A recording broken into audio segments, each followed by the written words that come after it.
नमस्कार किसान भाइयों। आज फिर से हम सरसों की फसल से आप लोगों को विजिट कराने के लिए आए हुए हैं। तो आइए किसान भाइयों, हम बात करते हैं अभी इस फिलहाल समय में सरसों की फसल के अंदर सबसे जो मेन समस्या किसानों के सामने आ रखी है वो क्या क्या है। इस वीडियो के माध्यम से हम चर्चा करेंगे और कई जगह से इंफॉर्मेशन मिल रही है कि सरसों की फसल के अंदर जो ऊपर की पत्तियों में सिकुड़न, जैसे आप लोगों को बताना चाहूँगा इस प्रकार से किसानों की काफ़ी चिंता को बढ़ाई जा रही है। तो आइए हम इस प्रकार की समस्या का समाधान किस प्रकार से कर सकते हैं। तो जैसा कि किसान भाइयों बने रहिए, वीडियो को अंत तक ज़रूर देखना। इसमें सरसों से संबंधित सारी जानकारी मैं आपको पहुंचाऊंगा। अब सबसे पहले बात करते हैं इस सरसों की उन्नत किस्म की। तो ये किसान ने 45S46 जो वेराइटी आती है उसकी बिजाई की हुई है। काफ़ी अच्छा इसका प्रोसेस है। इसके अंदर बीज दर की बात कर लेते हैं। सबसे पहले कई इसमें किसान ने 800 ग्राम प्रति बीघे के हिसाब से बीज दर रखी। तो उस हिसाब से इसका जो जमाव है वो भी काफ़ी अच्छा देखने को मिल रहा है। और बाकी आप देख सकते हो। तो सभी किसान भाइयों को मैं बताना चाहूँगा कि आप लोगों ने भी सरसों की फसल लगा रखी है, तो आप अपनी सरसों की फसल में मुख्यतः अब तक जो गलतियां करते हुए आए हैं उन गलतियों को दोबारा ना दोहराएं, उनको दोबारा ना करें। सरसों की फसल एक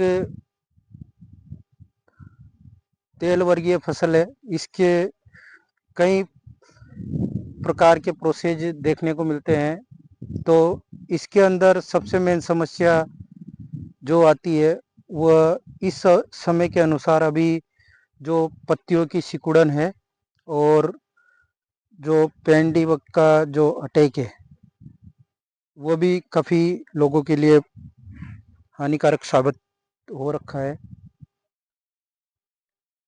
आइए आज हम बात करते हैं कि ये फफूंद जनित बीमारियां जो कैसे क्या होती है वो भी दिखाता हूँ आपको।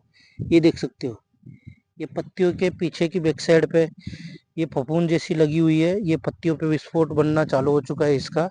तो ये समस्या अगर इसका कंट्रोल नहीं करेंगे तो ये आगे बढ़ेगी।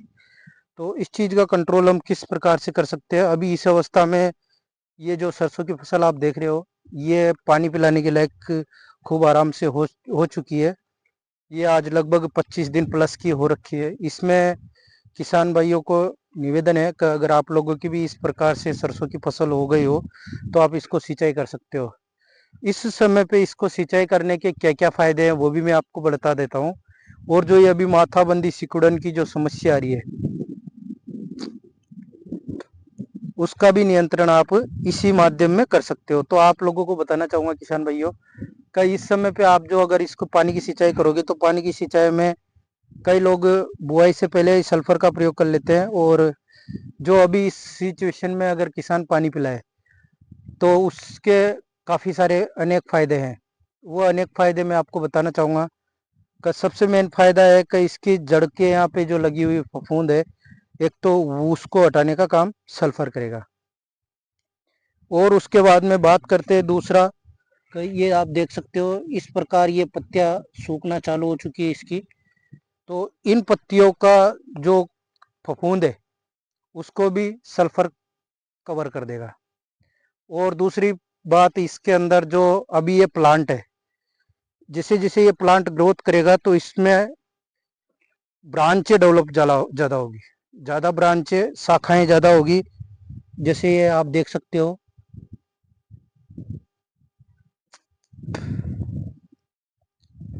इस प्रकार आप अपनी सरसों की फसल को एक अलग ही अंदाज दे सकते हो इस माध्यम से। आप इसके अंदर अगर जैसे मान लो यूरिया का छिट्टा मार रहे हो तो यूरिया का छिट्टा मारते वक्त आप उसके साथ में जो WDG सल्फर आता है 80% वाला या 90% वाला जो आपको मिल जाए मार्केट से, बेटर 80% रहेगा। पर कई जगह सिचुएशन ऐसी होती है कि किसान को जो अवेलेबल मिल जाता है उसी को वह साथ में ले लेता है। तो आप उसकी मात्रा 2 किलो प्रति बीघे के हिसाब से डालें। फिर उसके बाद में आगे बात करते हैं, जैसे आपने पानी की सिंचाई कर दी, देन उसके बाद में इसके साथ में अगर आप कोई भी हल्का फुल्का इंसेक्टिसाइड जो कीटनाशक बोलते हैं उसका भी प्रयोग जरूर करें। उसके प्रयोग से जमीन के अंदर कोई भी ऐसे चुनिंदा इंसेक्ट होते हैं, कीट होते हैं जो इसकी जड़ों को नीचे से छेद देते हैं, और उसके बाद में जब किसान पानी पिलाता है तो उसकी जड़ में पानी भरने की वजह से भी कई बार पौधे खत्म होने के ज़्यादा चांसेस होते हैं, और ज़मीन में ज़्यादा नमी की मात्रा की वजह से भी कई बार जड़ गलन की समस्या देखने को मिलती है।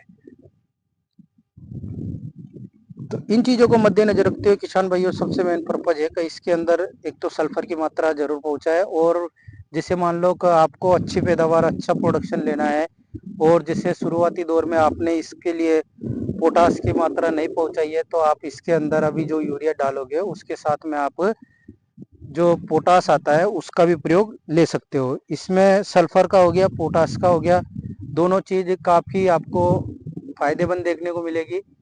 इसके अंदर आपको इन चीजों का प्रयोग करना आपके लिए काफी फायदेमंद देखने को मिलेगा, जो प्रोडक्शन में आपके काफी महत्वपूर्ण इंपॉर्टेंट माना जाता है।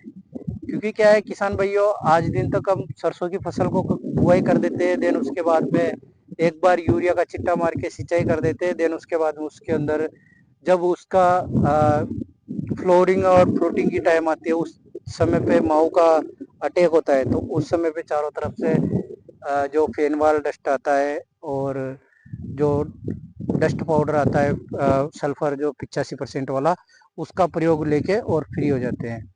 उससे हमारा प्रोडक्शन काफ़ी डाउन देखने को मिलता है। कई बार आप लोगों को भी लगता होगा कि हमारे जब उसका जमाव है उस समय पे सरसों की फसल काफ़ी अच्छी देखने को मिल रही है, देन उसके बाद में उसके अंदर जो प्रोडक्शन की जब समय आता है, जब टाइम आता है, तो जब उसकी यील्ड निकल के आती है तो 2 या 3 क्विंटल प्रति बीघे के हिसाब से निकल के आती है। इसके कहीं ना कहीं कारण यही रहते हैं कि सरसों की फसल के अंदर पौधा भी सही रहता है, फलियां भी अच्छी बनती है, पर उसके जो दाने होते हैं उनके अंदर ऑयल की मात्रा बहुत कम मात्रा में देखने को मिलती है। नॉर्मली सरसों की फसल के अंदर जो सरसों का बीज तैयार होता है तो उसके अंदर जो ऑयल की मात्रा हो वो 42% की मात्रा कैसे पूर्ण करते हैं किसान लोग, उसका मेन पर्पज यही है कि किसान भाई अपनी सिंचाई फसल की जब सिंचाई करते हैं तो उसके अंदर सल्फर का प्रयोग जरूर करते हैं। और बिजाई की बात करें, इस किसान ने इसकी जो बुआई कर रखी है काफ़ी बेस्ट तरीका है ये, काफ़ी अच्छी इसकी जमाव है। कई लोग यूँ मान के चलो किलो 2 किलो 1.5 किलो बीघी का हिसाब से डाल देते हैं, जो उसमें ना हवा लगती है ना कोई प्रकार का पोषण मिल पाता है पौधे को। तो इस प्रकार की जो सरसों की फसल होती है उसमें प्रोडक्शन भी काफ़ी अच्छा देखने को मिलता है, और उसका जो मैनेजमेंट होता है वो भी काफ़ी अच्छा देखने को मिलता है। तो इस प्रकार से किसान भाइयों, आप लोगों ने भी अगर सरसों की फसल लगा रखी है तो इन चीज़ों का ध्यान जरूर रखें। तो बने रहिए किसान भाइयों। मैं मोहित कुमार सुमन, मेरा यूट्यूब चैनल @मोहित सुमन 2305 के नाम से है, जो आप लोगों को हर समय हर फसल के अपडेट में प्लॉट विजिट करते हुए आप लोगों को हर चीज़ की सलाह बताता रहता हूँ और बताता रहूँगा। ये देख सकते हो आप, ये लगभग सरसों की फसल की बुआई की बात करें तो ये लगभग 40 बीघा एरिया में किसान ने सरसों की बिजाई की कर रखी है, और इसके जो पौधे का प्रोसेस है वो काफ़ी अच्छा है। अभी इसको अब सिंचाई की बहुत आवश्यकता है, क्योंकि अभी इसको सिंचाई करें तो इसकी जो फुटान है वो कल्लों की संख्या है वो भी ज़्यादा देखने को मिलेगी, जो प्रोडक्शन पर काफ़ी अच्छा असर देखने को मिलेगा। इससे किसान की उत्पादन क्षमता भी ज़्यादा निकलेगी। तो धन्यवाद किसान भाइयों। ये देख सकते हो आप सरसों का प्लॉट। मेरा मोबाइल नंबर है 9784527713। इस प्रकार आप लोगों को हर समय में सरसों की, गेहूं की, लहसुन की सभी फसलों की जानकारी अपने यूट्यूब चैनल पर अपडेट डालता रहूँगा। धन्यवाद साहब। काफ़ी अच्छा आप लोगों ने भी लगा रखी होगी सरसों की फसल, उस प्रकार से आप भी देख सकते हो।